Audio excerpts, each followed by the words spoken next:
Dominic Roque hindi nagustuhan ang kasinungalingan ni Bea Alonzo tungkol sa kanilang paghihiwalay. Hindi nagustuhan ng actor-model na si Dominic Roque ang pagsisiwalat ni Bea Alonzo ng ilang mga detalye patungkol sa kanilang paghihiwalay lalo na ngayong tinatawag siyang cheater ng mga tagahanga ng aktres. Matatandaang sa kamakailang panayam kay Bea Alonzo, isiniwalat niyang taliwas sa mga sinasabi at mga naglabasang balita sa ilang mga pahayagan na siya ang nakipaghiwalay kay Dominic Roque dahil ang katotohanan ay si Dominic mismo ang nag-initiate sa kanilang hiwalayan.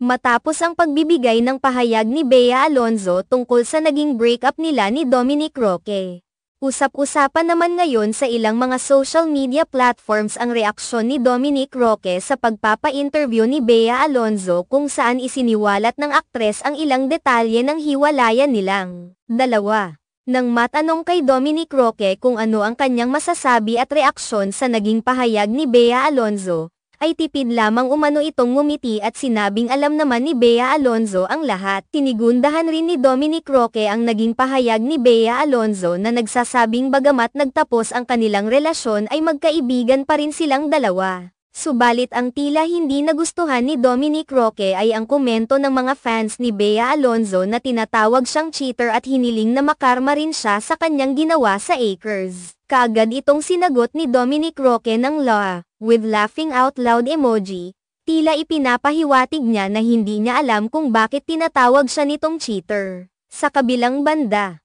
marami pa rin sa mga netizens ang hindi naniniwalang si Dominic Roque talaga ang nakipaghiwalay dahil sa mga nauulat noon si Bea Alonzo talaga ang tumapos sa kanilang relasyon. Bukod pa rito, binalikan rin ng maraming mga netizens ang masayang pagbabalita ni Dominic Roque patungkol sa ilang detalye ng kanilang pagpapakasal kabilang na kung sino ang mga kasama sa kanilang entourage at kung sino-sino ang makakasama sa guest list. Subalit, makalipas ang ilang linggo ay si Bea Alonzo na mismo ang nagsasabing hindi totoo ang mga isiniwalat ni Dominic Roque dahil wala pa talaga silang plano. Makalipas ang ilang araw ay naiulat na ang paghihiwalay ng dalawa.